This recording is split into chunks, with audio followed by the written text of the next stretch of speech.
Hello, Tashitele, everybody. Can you hear me?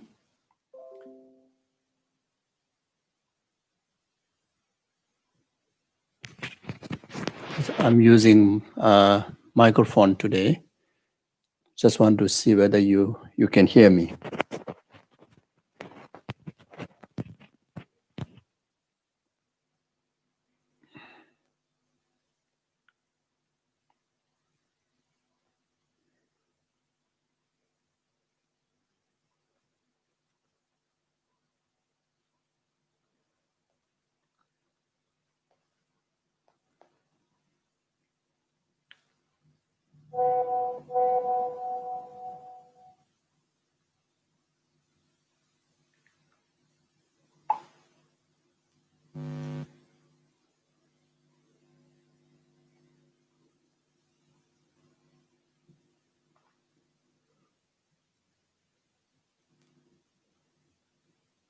Okay, that's great.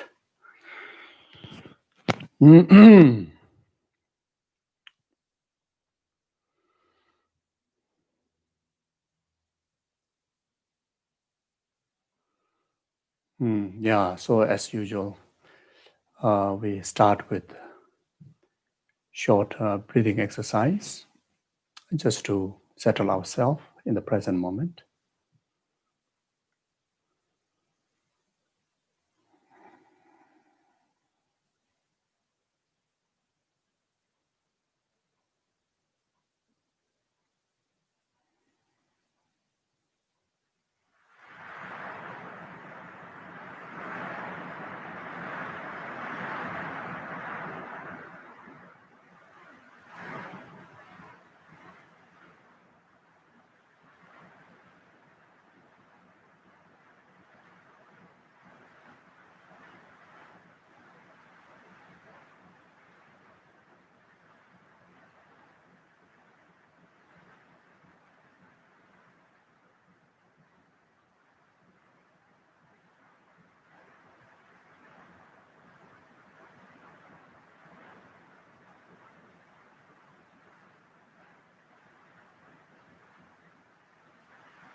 Yeah, so then now take a few moments to refresh our refuge practice in Guru Buddha Dhamma Sangha. So while doing that, try to visualize the presence of all the lineage masters, starting from our root Guru all the way up to Guru Shakyamuni Buddha.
Then express gratitude and joy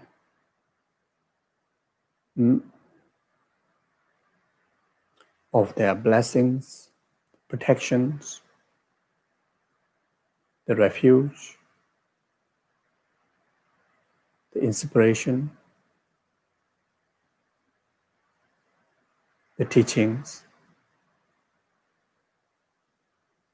and all the opportunities to accumulate vast merits in relation to their holy body, speech, and mind.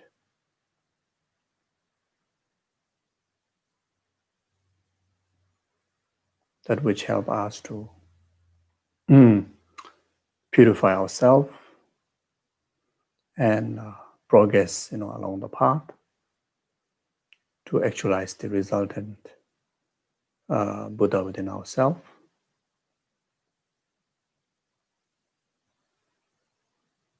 Without the example and the inspiration and protection of this refuge and merit field, no way that one can able to see the light out of these oceans of samsara.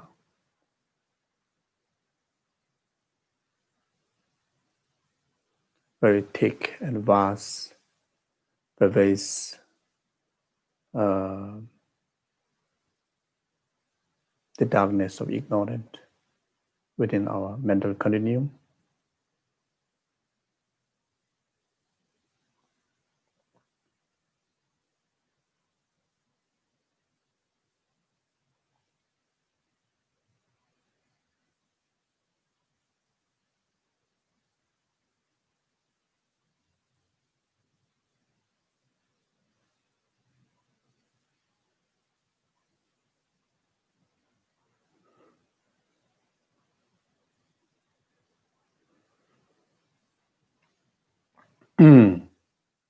Feel happy, feel rejoice of all the vast merits of the refuge and merit field, starting from our guru.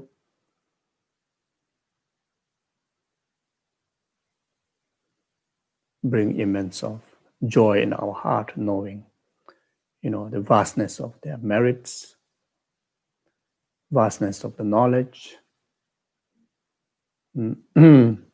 and the dedications of their life for the benefit of numberless sentient beings. Then, oneself too, inspired by this, the merit field, then yourself too, make the commitment to follow the footstep of the past Buddhas, Bodhisattvas, and Gurus.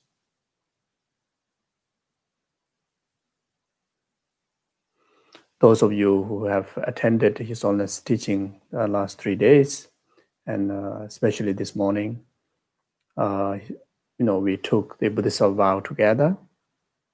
So rejoice to your own merit, the opportunity,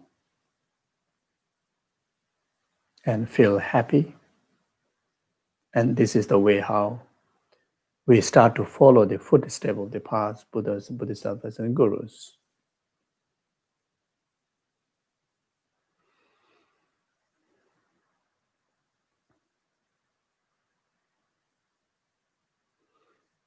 As how we committed, through taking these precepts, again here, refresh that precepts and dedicate, rest of our life, in particularly this very session, to be completely for the cause of peace and happiness of entire numberless sentient beings, from temporary happiness up to the ultimate happiness of enlightenment. For that purpose, then, I'm going to accumulate extensive merit, extensive virtuous imprint, virtuous wisdom through, learning the Lojong teaching, and in particularly today's session, to learn on the most essential and the essence of Dharma, the teaching on emptiness.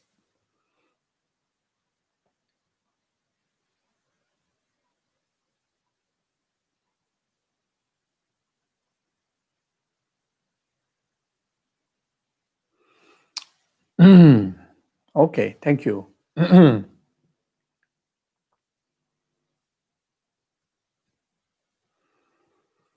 Yeah, so if I may ask,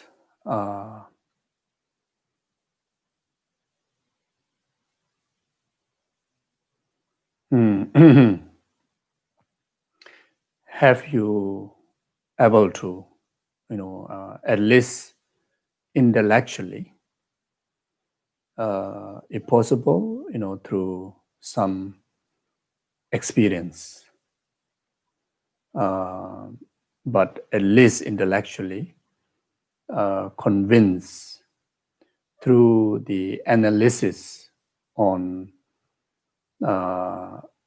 the reality of self. Have you able to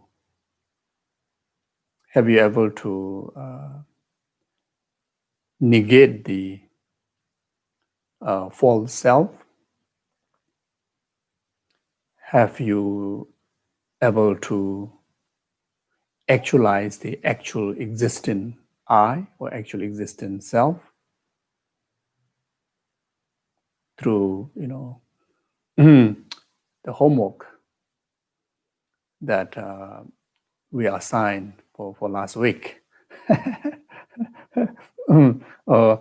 And many of you been studying teachings on emptiness for many years, and many of you have studied extensively on those treatises on emptiness. And maybe no doubt, that this is just how to say, just to go over again, but to those to those new to emptiness understanding, emptiness contemplation on emptiness teaching, and yeah. So at least I think meditation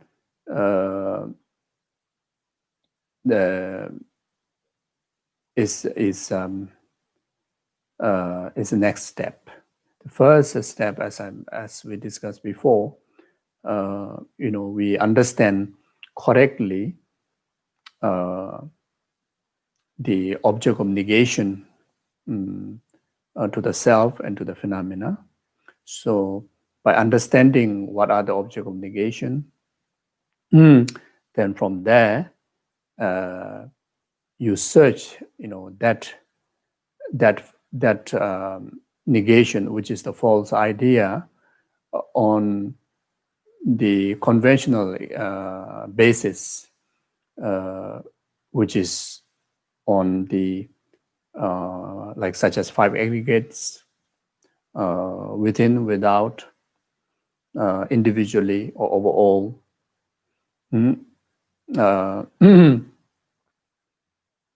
including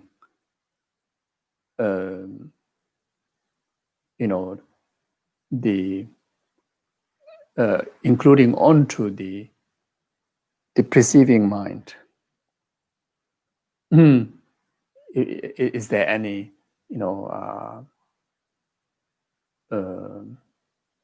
how to say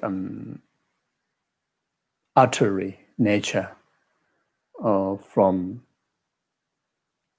the perceiving mind or on the rest of the aggregates or anywhere else? By doing so, then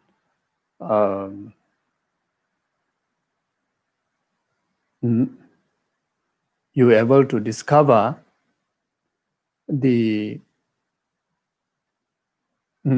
no self that possessing the eternal and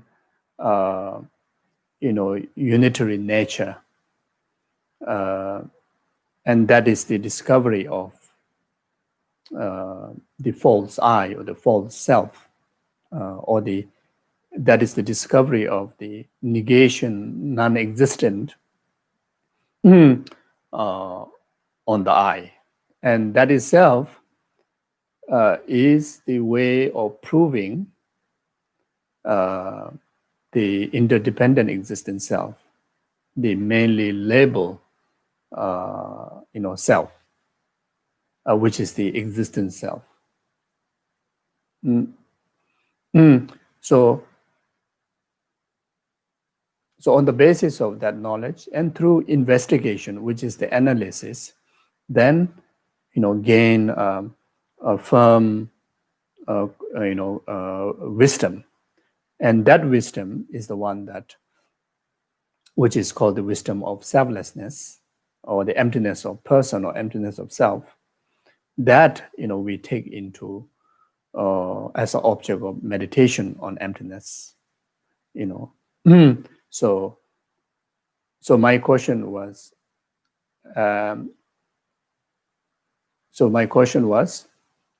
Have you able to negate the false self, at least on the intellectual understanding,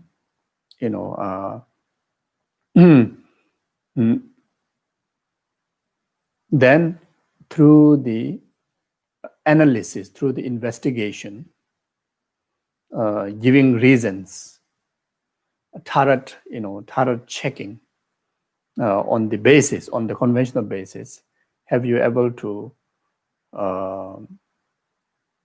establish the total negations of the false self, and able to actualize the wisdom of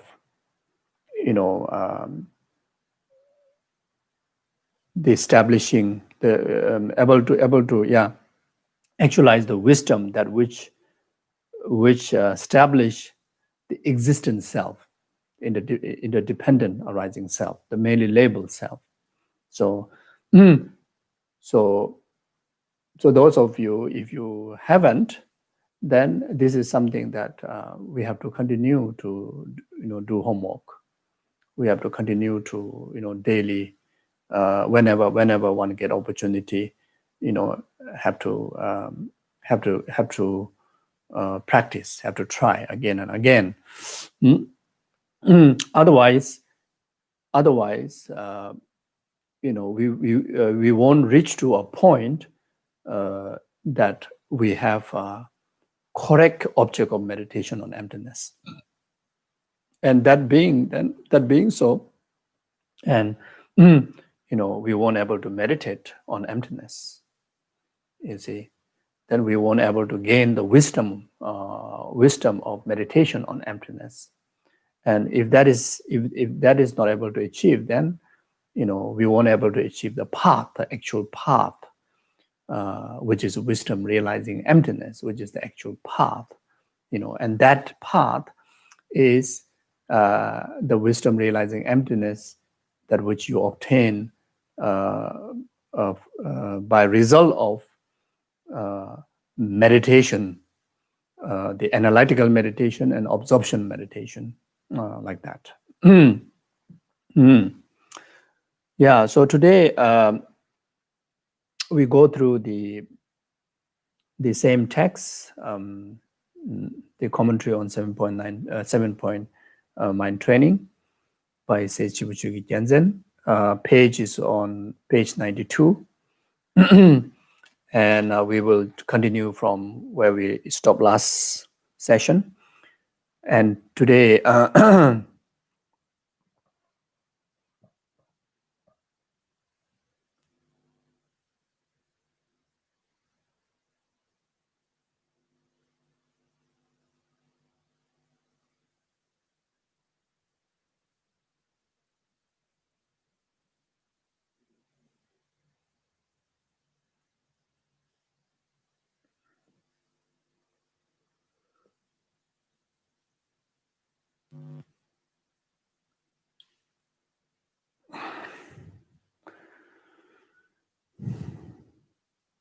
say, place your mind on the basis of all, the actual path.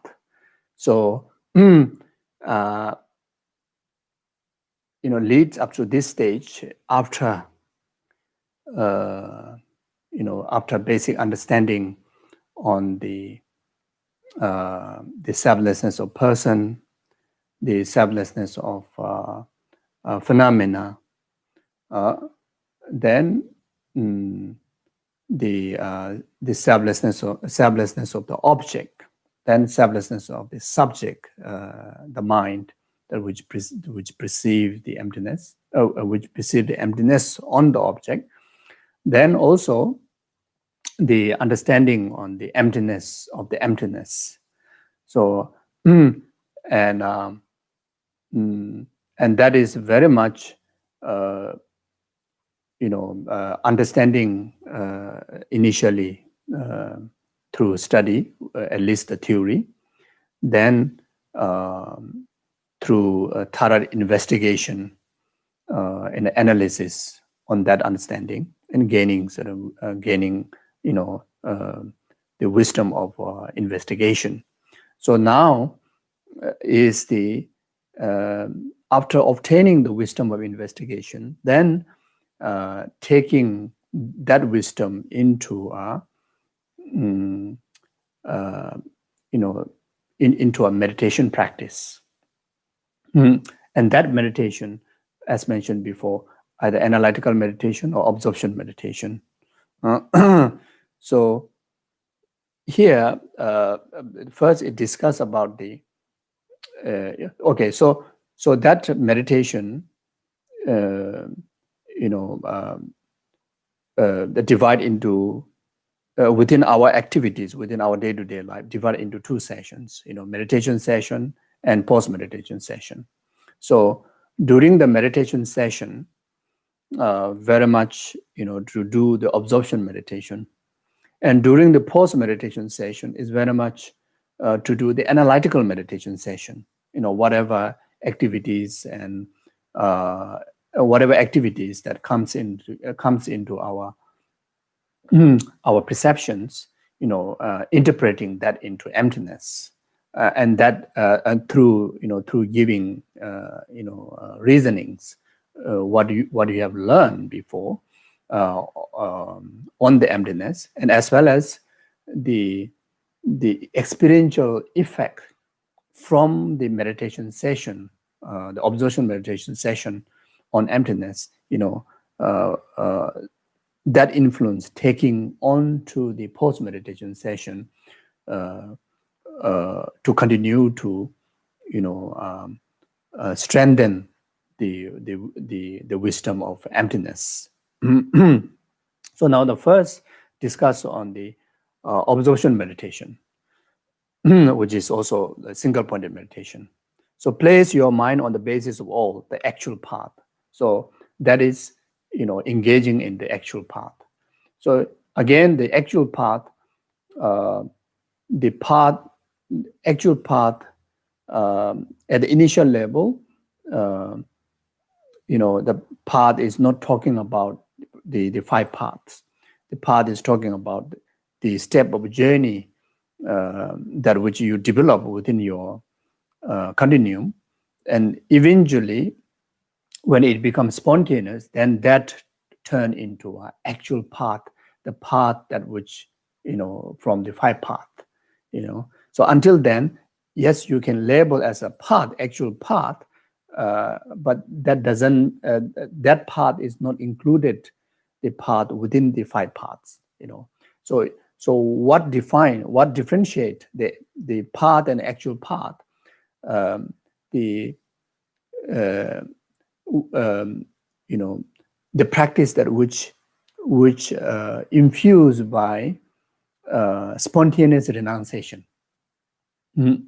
The wisdom of emptiness infused by spontaneous renunciation, and that wisdom become an actual path, which when the practitioner first time actualize that spontaneous, when a practitioner first time actualize spontaneous renunciation, that infusing to the wisdom realizing of emptiness, and that wisdom is the first moment of the path of accumulation if you are, following the Mayanic path. If you are following the Heras and Solitaries path, then that is the first moment of the entry to the path of Nirvana, path towards Nirvana.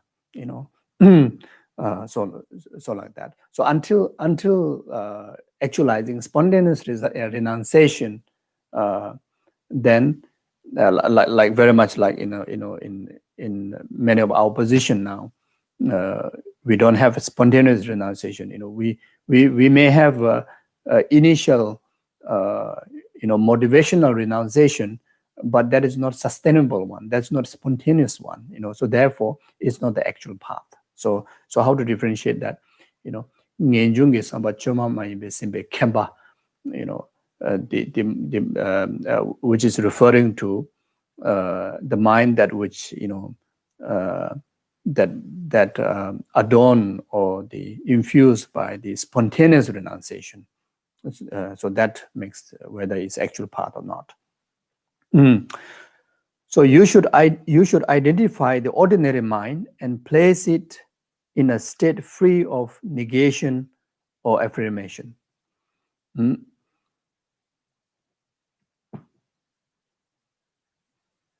Since all 7 types of consciousness are conceptual mind, relinquish them.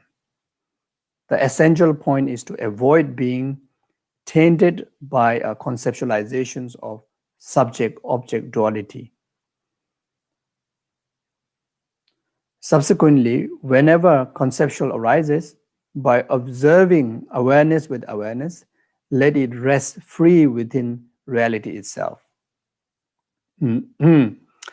So, first, to identify the ordinary mind. So before we go into the actual meditation, the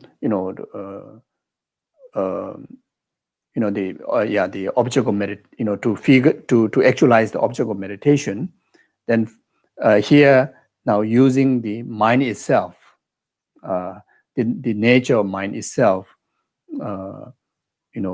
going to use as an object of meditation to place your mind, object of concentration or object of the single pointed mind.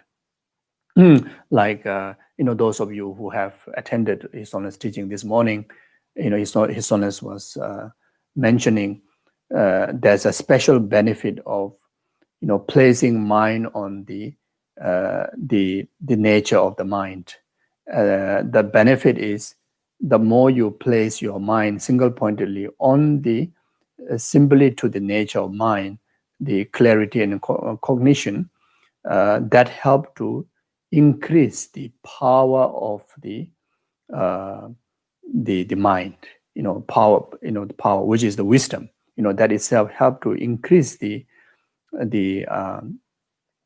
cognitive ability, of the mind, So therefore, the meditator choose the nature of mind itself as an object of meditation, object of single-pointed meditation. So when we talk about the nature of the mind, there's a conventional aspect of nature of the mind and ultimate aspect of the nature of mind.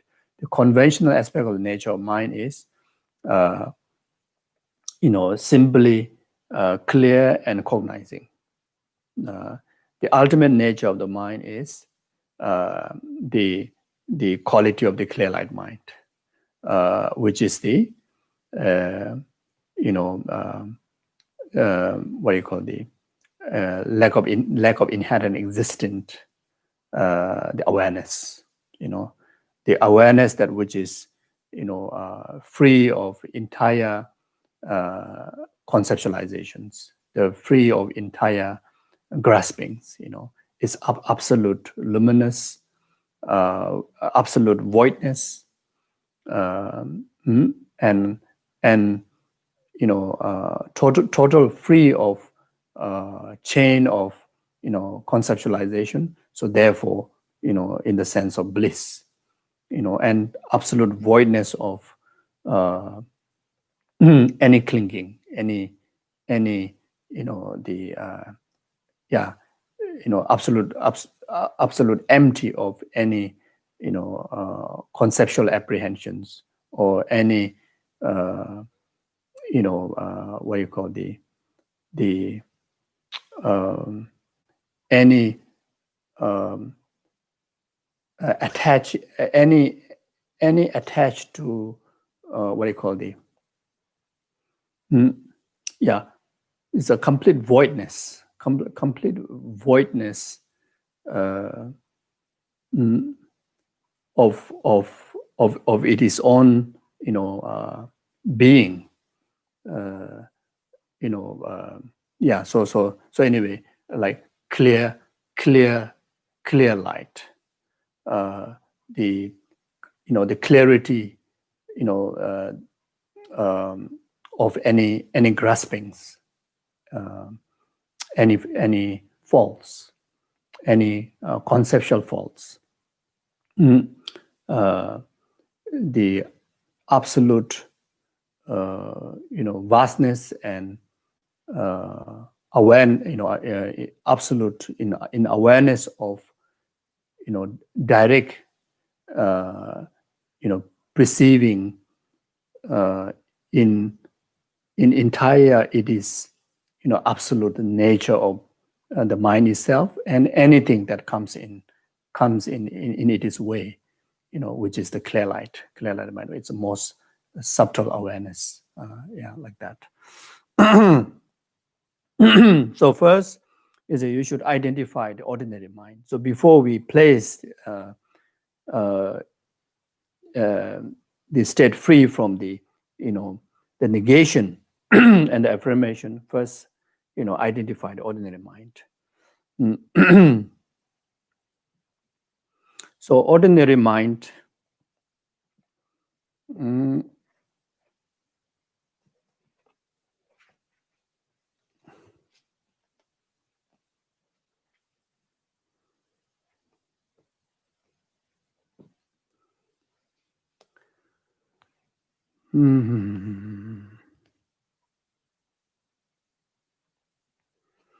So what Lama Tsongkhapa said in Lam Rim Chemo, the ordinary mind can be understood something like this: unskilled person whose eye of intelligence is obscured by the darkness of delusion conceive of an essence in things and then generate attachment and hostility with regard to them. So the ordinary mind is obscured by the darkness of the delusion. Due to that darkness of the delusion, conceive of an essence in things. An essence, either inherent, or inherent essence in the things, substantial essence in the things, dualistic essence in the things. So all the all the what do you call the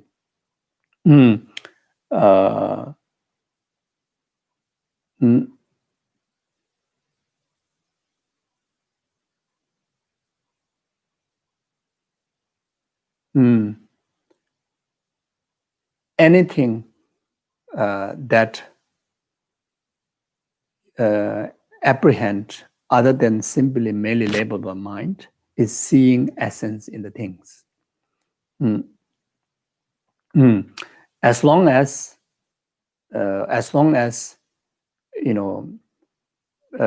having as long as perceiving or conceiving of an essence in the things, then that mind is regarded as an ordinary mind.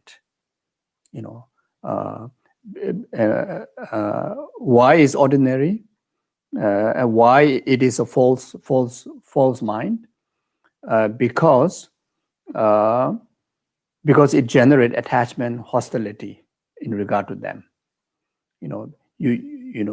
the reason of generating attachment to something, because you see, essential existing from it is either from the subject or either from the object side. You see. Uh, mm,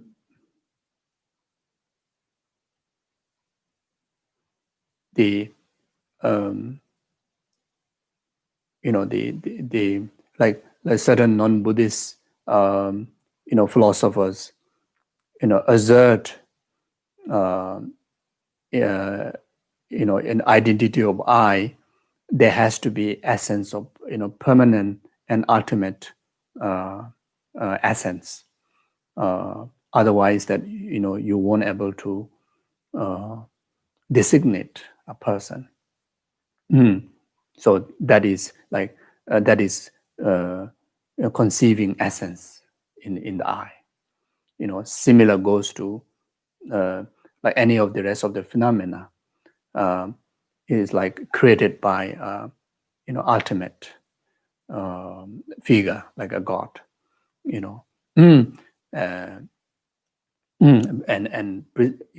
so the creator on the things is perceiving essence on that thing.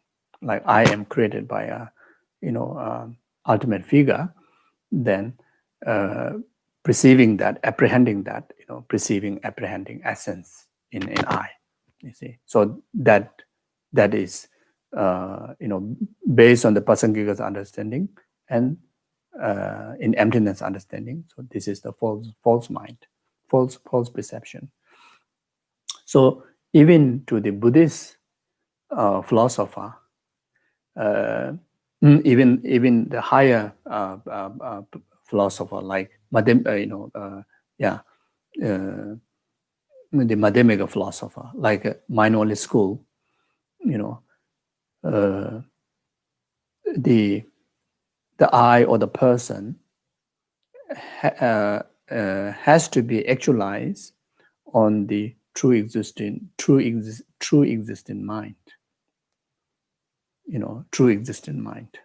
So there's no true existing essence in the subject, the perceiving mind.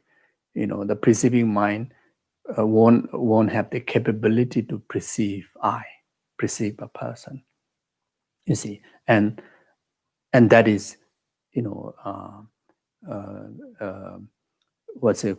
conceiving, essence in the person, and that is a false mind.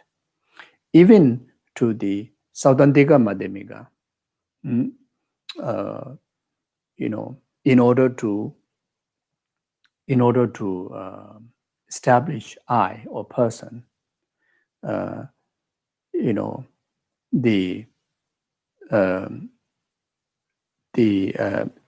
has to be the substance, or there has to be something from the object side, like such as giving an example, the consciousness, the subtle consciousness, given as an example of a person, and conceiving that is conceiving essence, in order to establish I or person. You see, and that is a false perceiving, and due to that, you see, due to that, that perceiving mind is the ordinary mind, and that has to be negate, that has to be purified, that has to be purified. You see, so so this is what it's saying. So when the illumination of knowledge of dependent arising clear away the darkness of delusion, and the eye of wisdom see the absence of essence in things, then there is no foundation for the other afflictions and attachment and hostility do not develop. You see, so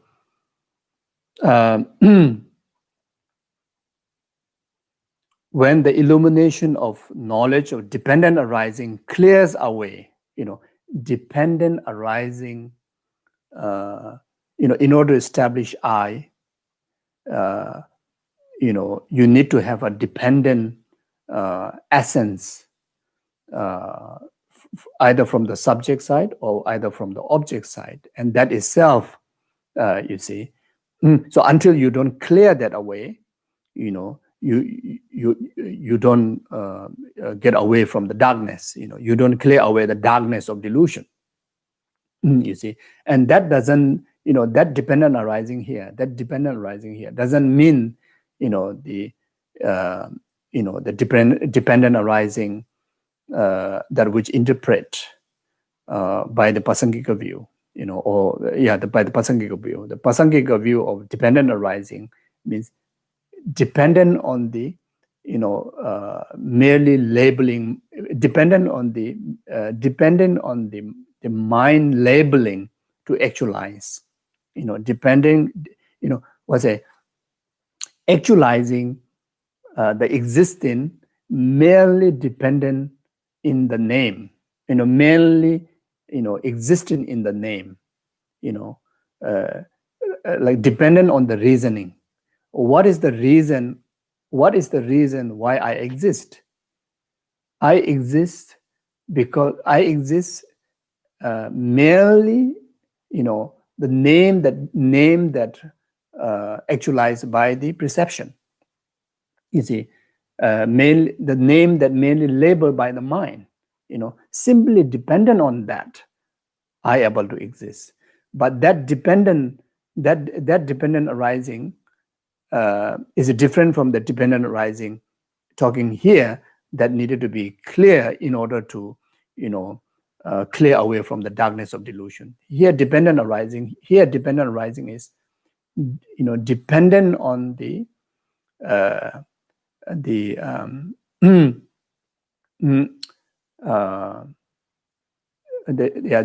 dependent on the essential existence or the substantial existence or inherent existence. You see, so as long as you don't clear away the perceiving of dependent arising on inherent existence, like such as like the Saudhantika Madhyamika would actualize existence by depending on inherent existence. You see, so Saudhantika Madhyamika, without there is a inherent substance, as mentioned before, inherent substance on the object side, which is talking about the one of the aggregates. Here talking about the consciousness. You see, this Saudhantika Madhyamika give an example of person is the consciousness.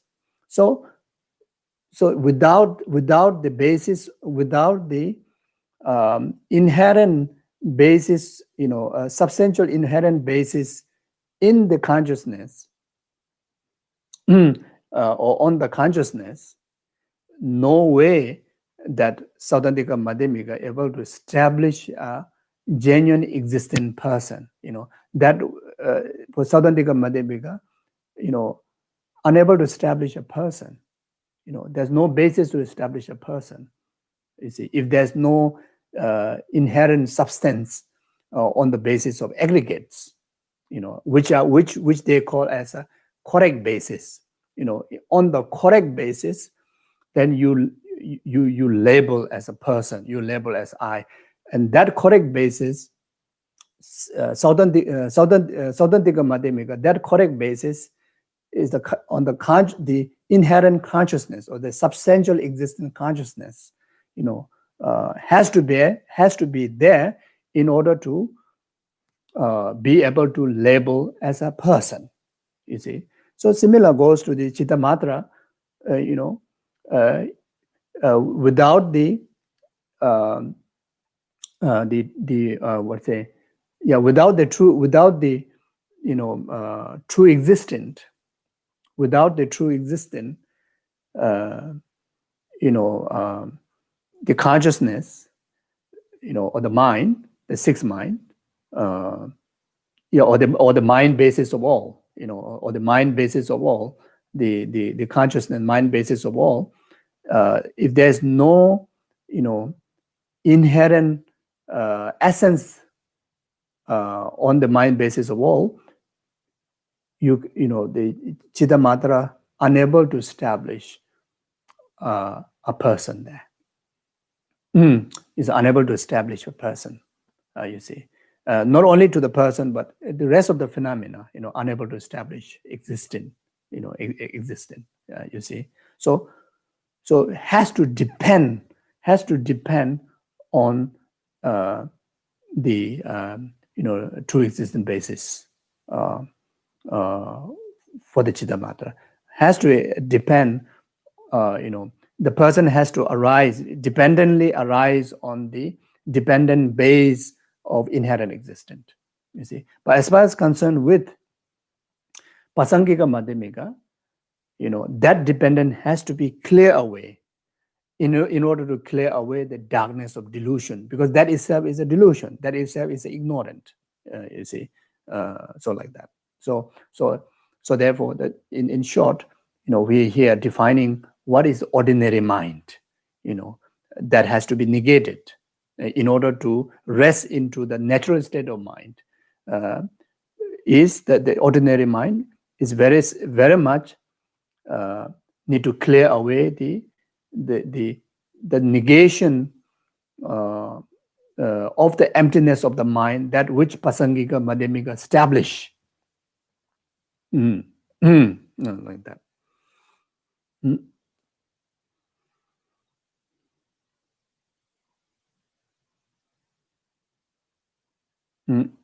So when this negation is cleared, then there's no foundation for the afflictions to arise. You see. So like what Nagarjuna says, seeing what is not real, you are bound.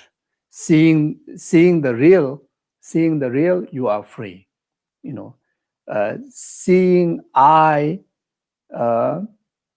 not inherent existing, but perceived as inherent existing, you are bound in ignorance. You are bound in delusion. You are bound by suffering. You see. So when you release the idea of dependent arising to the inherent, substantial existence, then you are free. You see, you are free. You're free from ignorance. You're free from delusion. You're free from suffering. You see, you're free from the bondage of any graspings. You see, you're free from grasping. So no grasping, no suffering.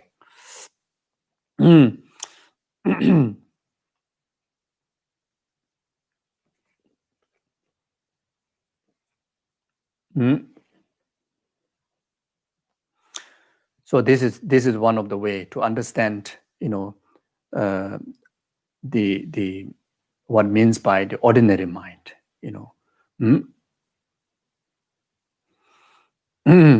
So in the Lojong text here, since all 7 types of consciousness are conceptual mind, relinquish them. It is 7 types of consciousness, including direct perception, like direct eye perceptions, ear perceptions, etc. Direct perception, inferential perception, or inferential understandings, or inferential mind. Second one. Then third one is the subsequent cognition. The fourth one is inattentive, perceptions. Fifth one is presumptions. Then the sixth is indecisive minds. Then the number 7 is distorted awareness. Right? All this, the 7 type of consciousness, has to be relinquished, in order to rest into the natural state of mind. You see. So therefore, since all 7 type of consciousness are conceptual mind, relinquish them. You see. So such as eye perception, you see, eye perception, ear perception, taste perception, feeling perception, etc. Basically, all the five senses is the one that obstacle for us to rest into peace. I don't know whether this is the correct word to say. Maybe rest into peace means die. I don't know. So rest our mind into peace. Maybe this is better. Yeah. So you see, I think those of you who have attended His Honor's teaching, His Honor's most of the time, and in particularly today, he emphasized very strongly about this Gongye Shepa, which is the sensory perceptions, are the main disturbances where we cannot experience, peace of mind. These sensory perceptions are the main distraction, which trigger the arising of delusions, arising of delusions like such as attachment, etc. You see, so when we talk about meditate, meditation is very much the activities of the sixth consciousness, and the meditation activity of sixth consciousness. One of the major meditative activities of the sixth consciousness is to get away from the sensory consciousness. So that way, not only able to experience calm mind, pacified mind, undisturbed, distracted mind, but also, you experience the clarity of the mind. You experience the cognizing ability, cognizing the reality of existence, the truth of existence. You see, because of distracted by false sensory perceptions or the gross minds, you see, let's say, our mind is very much like stirred, stirred by delusions. You see, therefore, we cannot experience the inner peace. You see, so yeah. So not only that, it obstructs of seeing the truth. So as mentioned by Nagarjuna, that when you don't see the truth, then you are bound. You see, you are bound in suffering. You are bound in delusion. You see, you are bound in the false. You see, so therefore no freedom. You see, so you see, so the blocking, avoiding of the sensual distraction is one of the major activities of the one of the major preparatory, or one of the major activities, one of the major actions of the meditative mind, in order to succeed in meditation, or in order to gain the maximum benefit of the meditation. You see, in particularly in relation to meditating on emptiness of the mind, or the reality of the mind, then the moment when we withdraw our attention from all the sensory perceptions, the gross perceptions, then naturally it strengthens the power of the main consciousness, and that main consciousness have the capability to see easily, effectively, both the conventional reality and ultimate reality of the mind, of the situation, of the phenomena, and the rest. You see, so like that. Mm.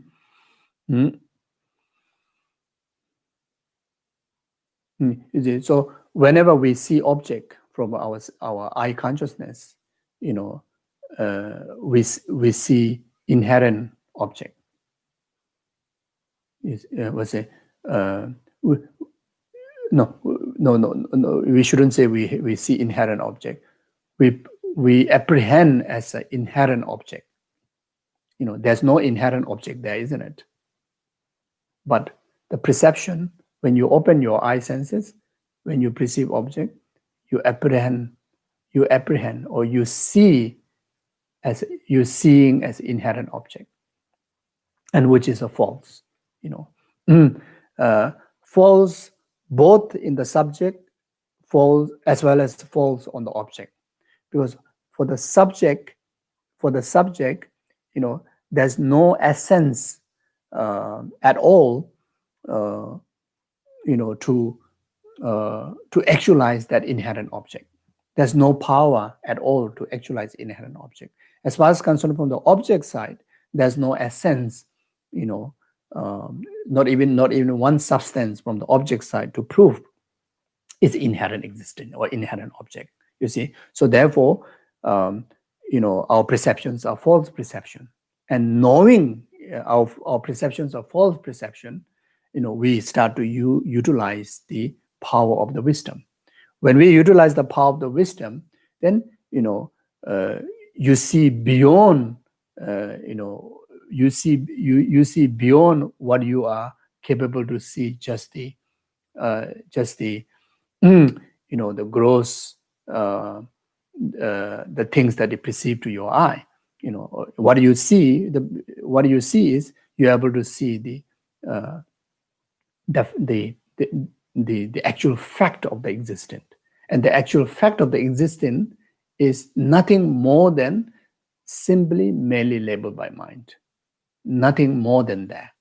Nothing more in the subject, nothing more in the object, and nothing more in between. You see, so therefore, you see, only exists. It is function in conventional world, but in ultimate world, there's total non-existent.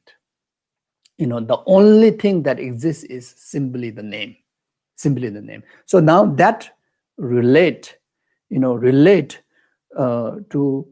to all the experiences in relation to our perception that comes in our way.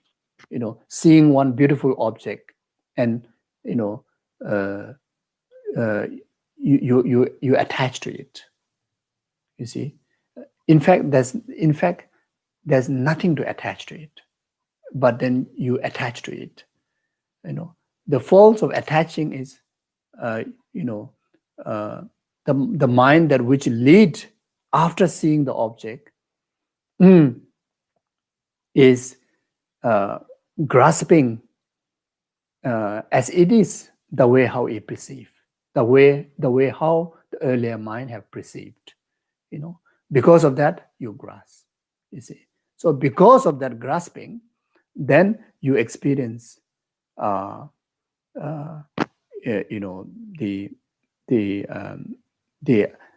stirred mind of attachment.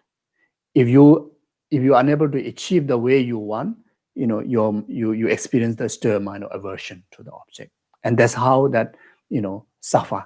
That's how what it means by it's bound. Because of not knowing the reality, we get bound. You see, so in all our situations like that, you see, our identity, about our health, about our life, about our good experiences, suffering experiences, samsaric experiences, nirvana experiences, unholy, holy, pure, impure, everything. As long as it's the interpretation of this seven consciousness, then it is all conceptual, apprehension.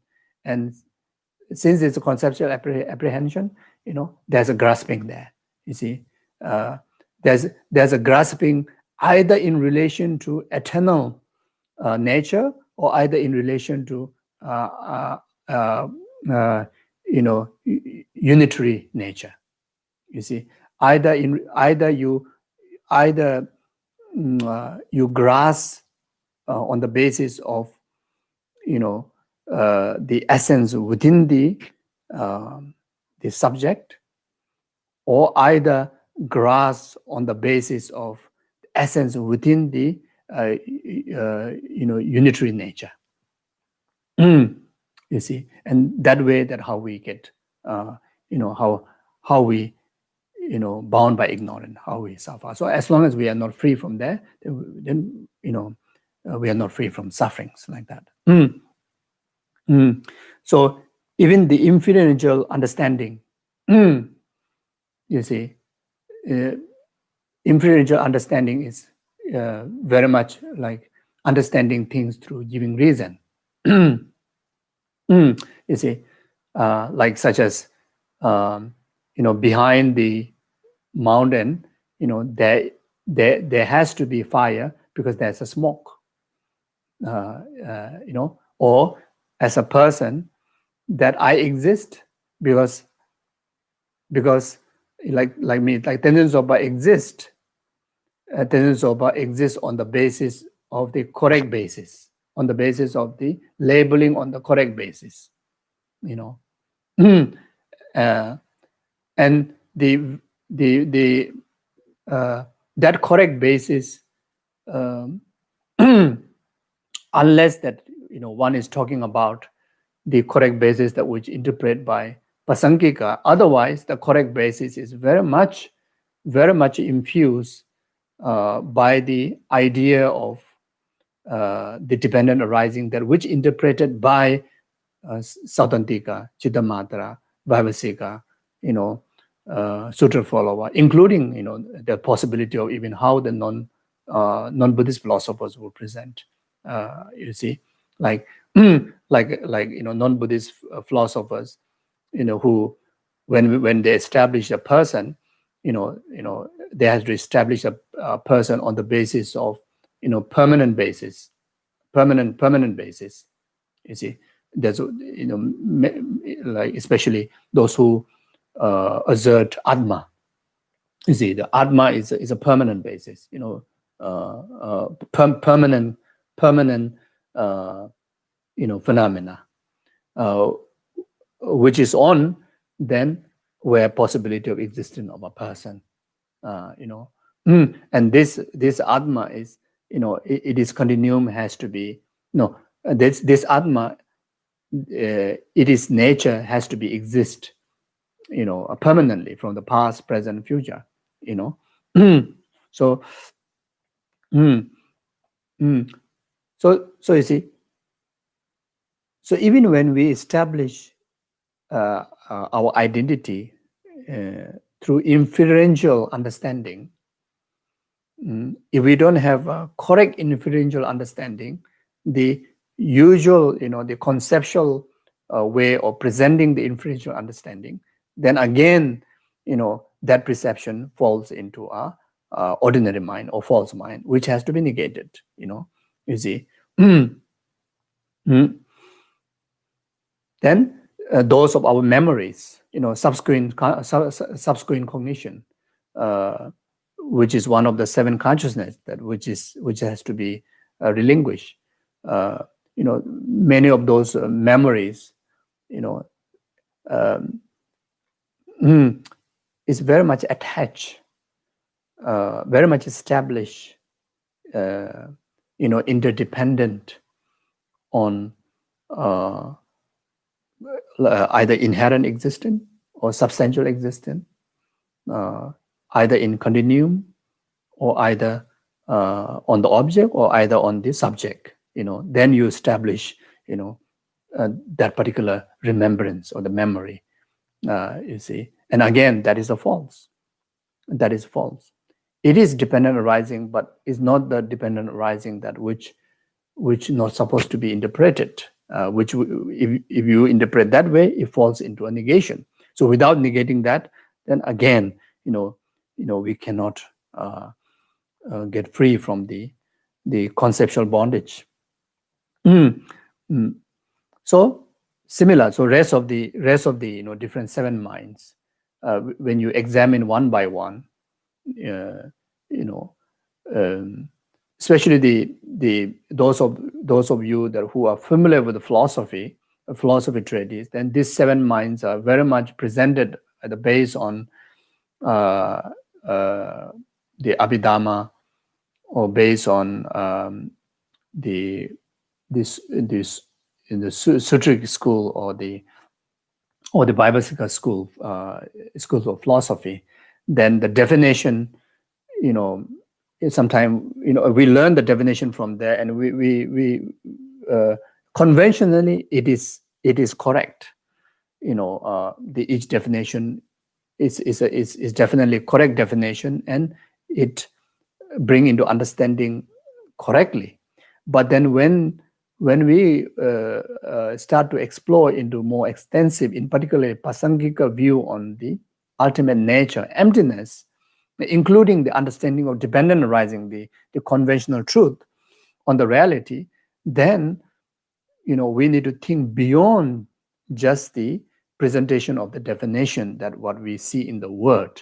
We have to go beyond the wording that presented in the definition. So yeah.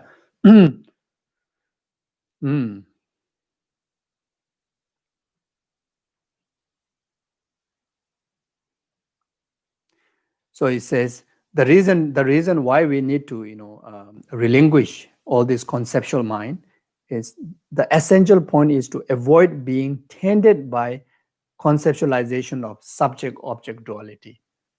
Either subject-object duality, subject and object duality. You see, again, this has a very, very, very profound understanding, an elaborate understanding. Subject-object duality. When straightforward, just directly, just to apprehend what it's talking about, is very much like to understand how the minorly school, way of understanding what means by duality. But now, from the Pasangika point of view, the duality is, as long as anything that you establish existing independent on interdependent on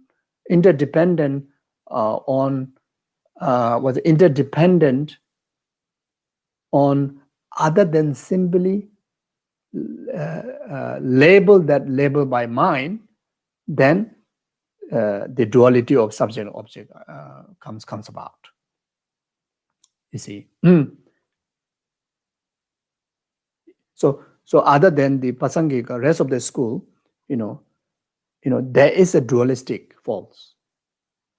There is a dualistic force, including Sautrantika Madhyamika school.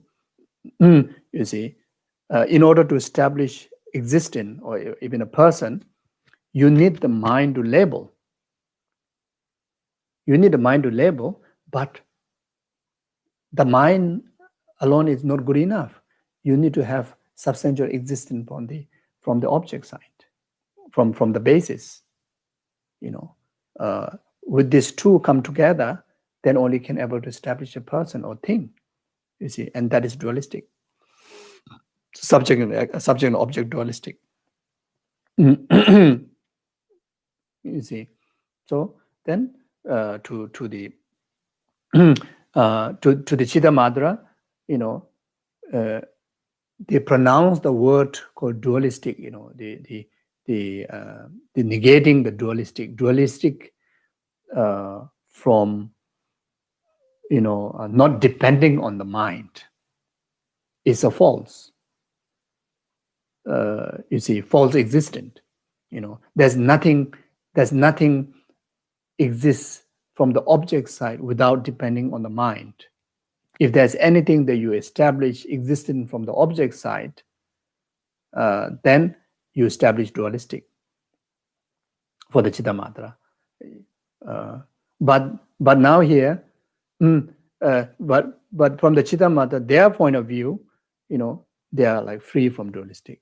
But from the Pasangika, understanding what the Chittamata really talking about, the Chittamata literally fall into dualistic still, because dualistic of the, in order to establish a person or things, you need the inherent, true existing, the perception, true existing mind. You see, the true existing mind, through the imprint of the person able to, bring into existence. On the basis of true existing mind, then the imprint of the computer able to bring into existence. You see.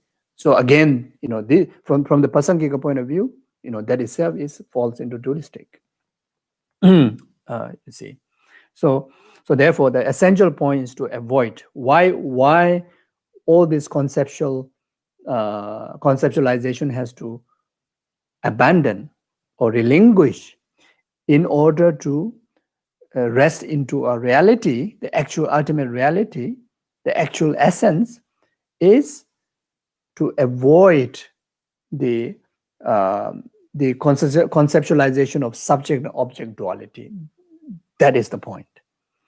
Subsequently, whenever a conceptualization arises, by observing awareness with awareness, let it rest free within reality itself. So now, after finding the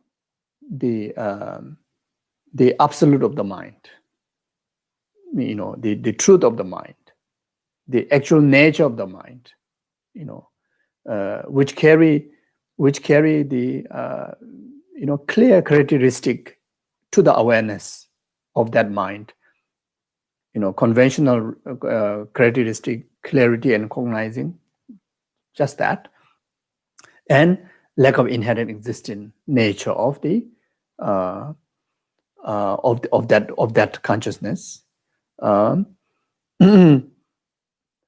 When your mind plays single-pointedly on that, while establishing single-pointed concentration on that, whenever there's a conceptualization arises, conceptual thoughts arises, any thought arises, most likely, other than that meditative mind, most likely will be conceptual mind, conceptual mind. Any of those conceptual mind arises, then you have to utilize the awareness, which is mindfulness.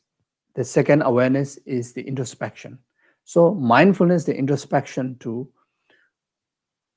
overcome them. While you are placing single-pointedly on the nature of the mind, whenever conceptual mind arises, whenever the conceptual disturbance arises, use the method of mindfulness and method of introspection to clear them, to avoid them. You see.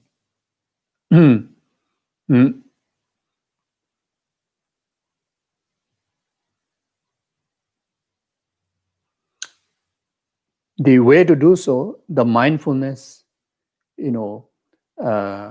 stay steady focus, with vivid intensity, vivid clarity, and intense, single-pointedness. To the understanding of the nature of a mind, that which you just establish by negating the ordinary mind, the conceptual mind, carrying these two qualities, vivid clarity on that understanding, keeping in mindfulness, and steady concentration, steady single-pointedness. And the awareness of introspection is another aspect of the mind during the meditation.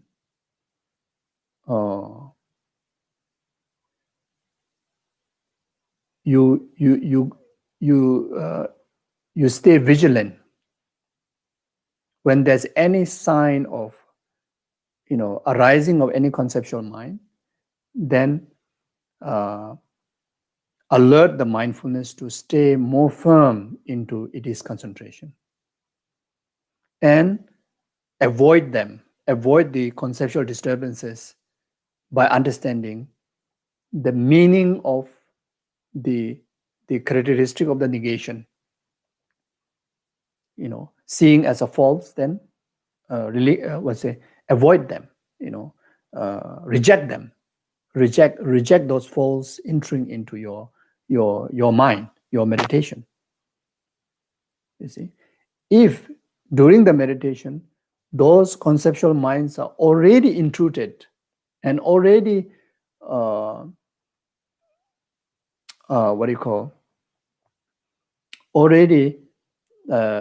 affecting the quality of meditation, quality of the mindfulness, then the awareness of introspection help mindfulness to gain back it is original place, the strength of vivid clarity and steady focus on the object. You see, so this is how that you utilize the mindfulness and then introspection. So in the text, by observing awareness with awareness, the first one is mindfulness, second one is introspection. With that, then let it rest free within reality itself. Simply stay, rest within the awareness of clear and cognizing. And in ultimate reality, the awareness that you experience is complete, release, voidness of any apprehensions, any graspings.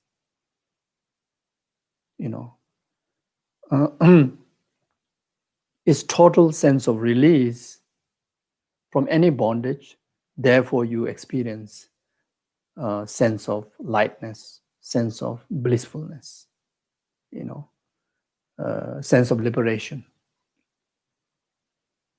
So staying in that is the absorption meditation on the nature of the mind or the emptiness of the mind.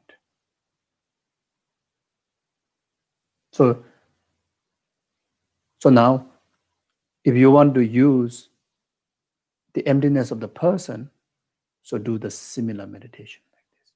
If you want to use rest of the aggregates, form, etc., then the technique is similar way. How you get into the meditation, the meditative state on the emptiness of the whatever the object that you choose, emptiness of person or emptiness of phenomena, and for individuals, those who have major issues with attachment, then using this emptiness meditation, you establish in the voidness on the either to the subject, the attachment grasping, or either to the object that you so attached to. So actualize the total understanding of the wisdom of emptiness on that by negating the negation. Then you establish mindfulness onto it, and with the help of introspection, you sustain the meditation. So that way, you train your most powerful state of the mind, which is the more subtle mind. And when the subtle minds are trained, then it influences the gross mind. It able to influence the gross mind, so that individual can get free from the disturbances in relation to attachment. So if someone has an anger problem, your main problem in life is anger, then do the emptiness meditation, either on the subject, the grasping mind, the grasping mind. See the emptiness of the grasping mind by negating the negations, through investigation, as what we said so many times before. Use all those analysis, so get into a total understanding of voidness of all those negations on the angry mind, then pass that wisdom to the meditative concentration on meditative mind, the mindfulness, to hold on to it.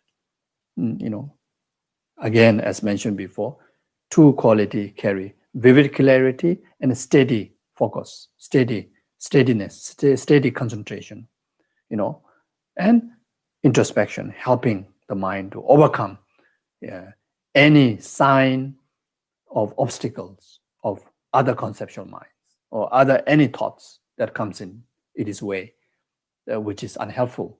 You avoid, not like that. So that way, help oneself to purify or eventually overcome, total mind of anger. You see, so can imagine when we are able to free from total mind of anger, how peaceful person one can become, how much experience of peace that one can actualize in life. Isn't it? So,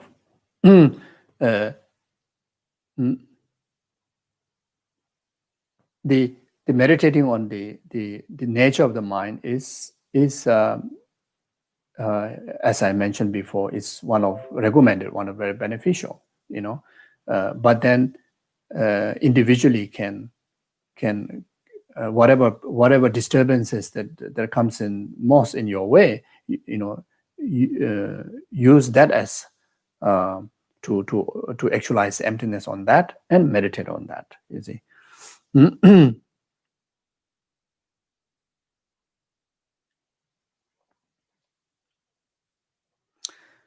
So now it talks about the how to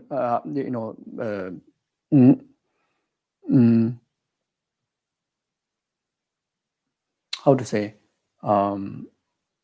the process of meditation session. So since this constitute actual meditation of clear light, keep your session intense but of short duration. Within one session, you can have many sub-sessions. So always, especially for the beginner, good to do short sessions. Whatever amount of session you do, the quality of that meditation has to carry is the quality of the mindfulness and quality of the introspection. That will bring the qualities of your meditation. You see, if you can able to do just for 1 minute, just for do it, then don't force it. Because at the beginning, our mind is so habitual in conceptual hallucinations that it's like it will be like rainfall. Disturbances comes in our way. You see, never mind, it will be natural. In particularly when we start to meditate, in fact, we get even more aware of those conceptual or the disturbance awareness that comes in our mind.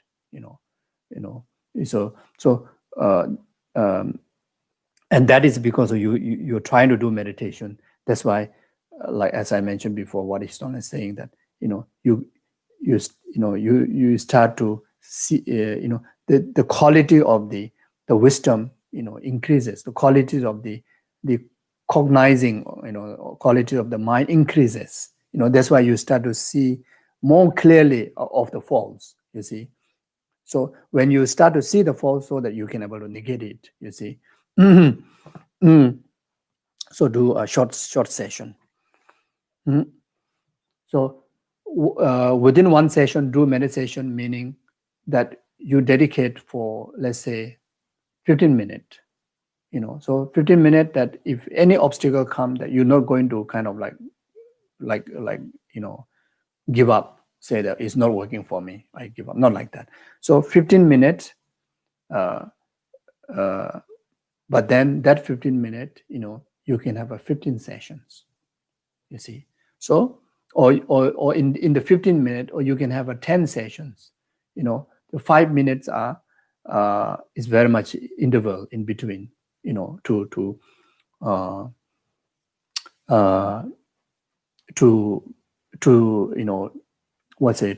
to strengthen your mindfulness, by and by seeing the falls of the disturbances, in order to prepare yourself, have a more concentration on the next session.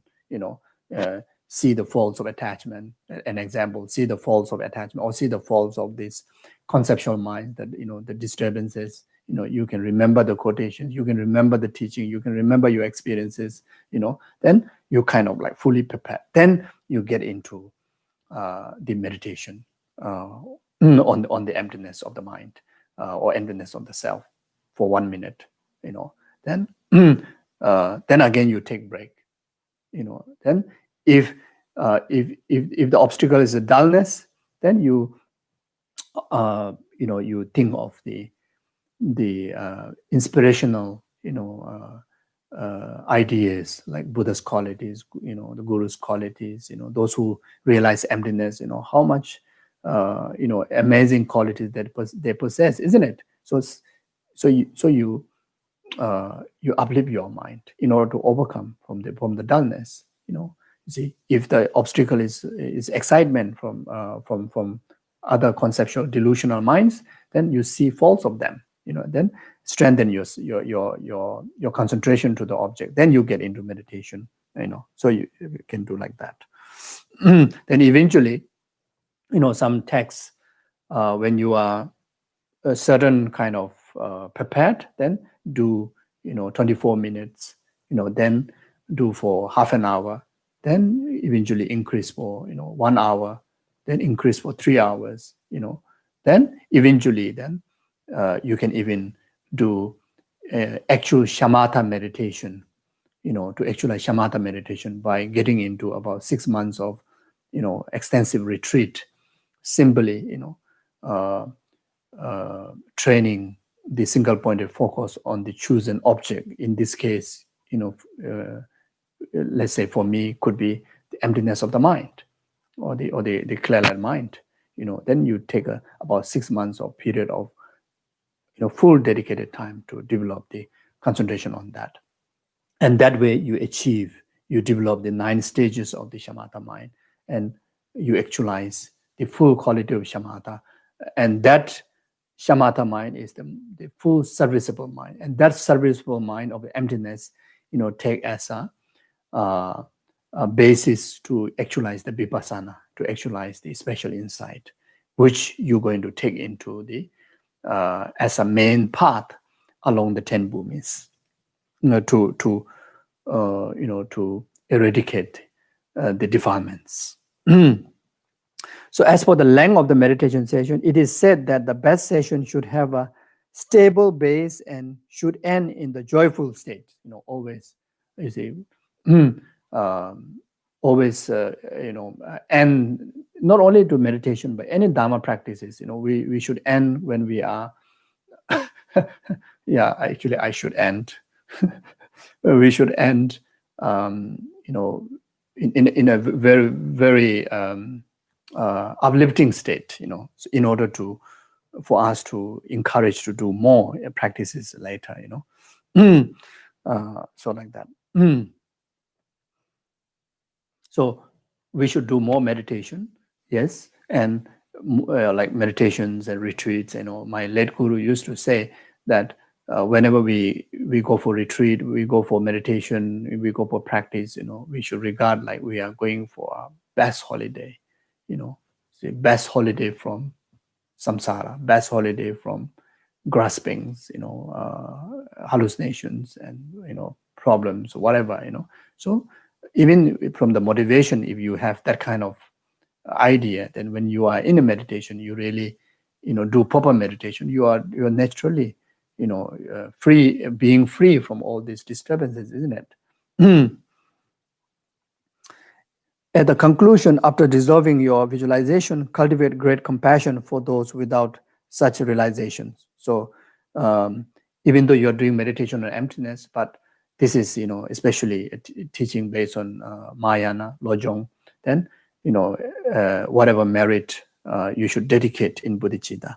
Thinking I shall place all beings in the indistorted truth of such ultimate mode of being, dedicate all virtues to benefit of others, then slowly undo your cross leg and perform a 7-limb rite inside the chamber of divinities. So if you have altar, if you have engaged in kind of structured session, then usually it's always to start with the practice of 7-limb, and you conclude with the practice of 7-limb, etc. So meaning start with the right motivation of bodhicitta, then the object of meditation is on emptiness, then end with the bodhicitta dedication, emptiness dedication, then all the rest of the other the limb of practices, whatever that you can able to include, especially emptiness meditation, you accumulate so much merit, so can use that as to benefit, as great as possible, like that. Okay. Yeah, I think time, I better stop here. Yeah, so this is, specifically about meditation. So for coming week, for this week, try to do meditation on, emptiness of the mind. According with this text, try to do emptiness of the mind. Okay, so try to negate all the conceptual ideas, conceptual minds, and simply try to understand. First, try to understand, the conventional definition of the mind, which is clear and cognizing. That's it. Then, ultimate, definition of the mind is, empty of the mind, empty of inherent of the mind. Is a complete voidness of any meaning complete voidness of any grasping, any apprehensions, and complete release of any bondage.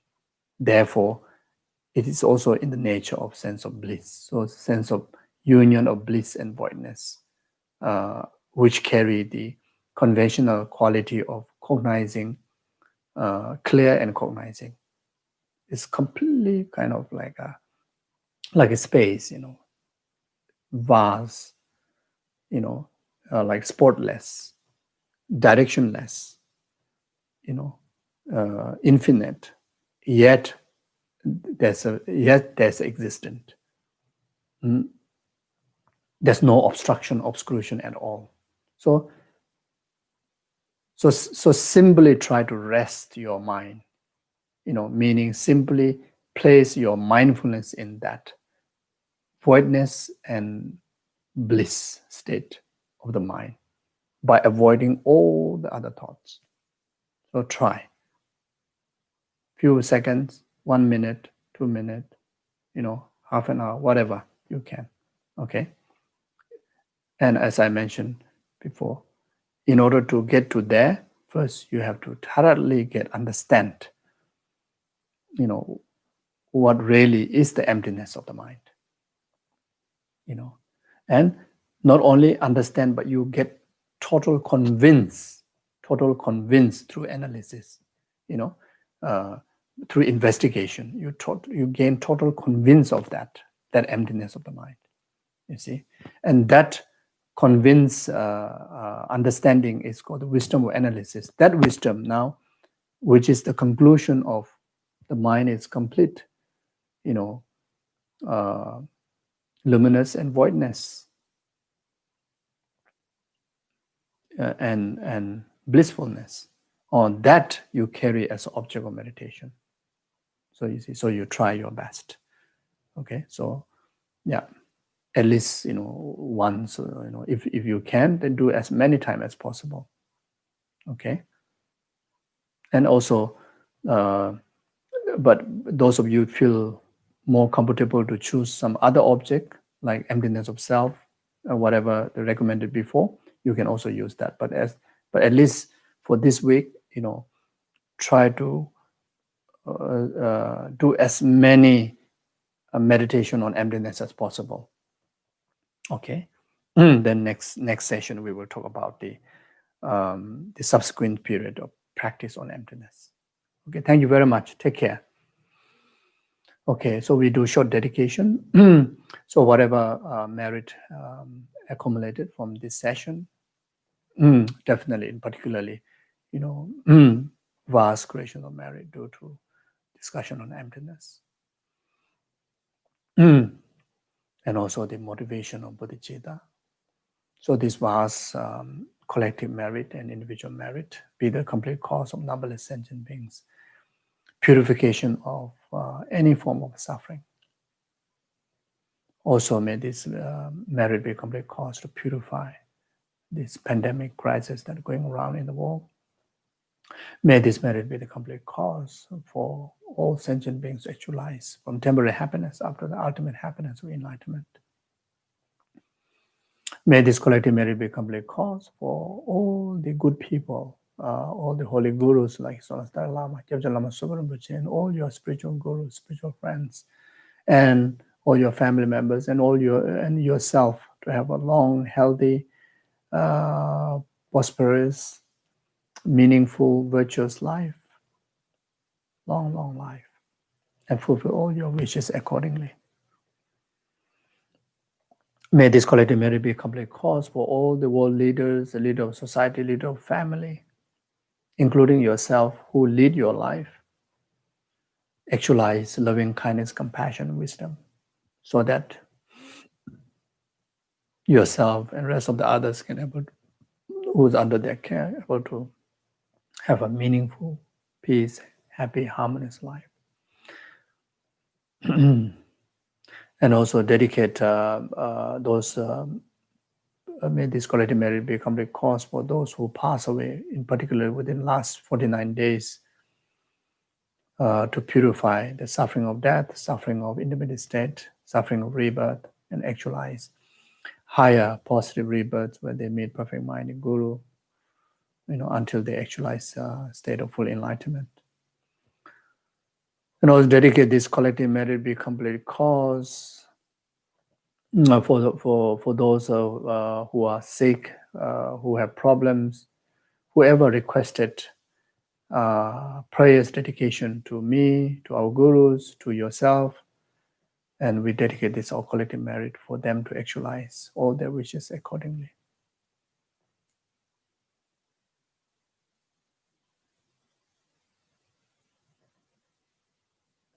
May this collective merit be a complete cause for each and every one of us, actualize direct realization on emptiness as swiftly as possible, and able to eradicate entire defilements and actualize state of full enlightenment for the benefit of numberless sentient beings. May our days be auspicious, may our nights be auspicious, may every single moment be auspicious.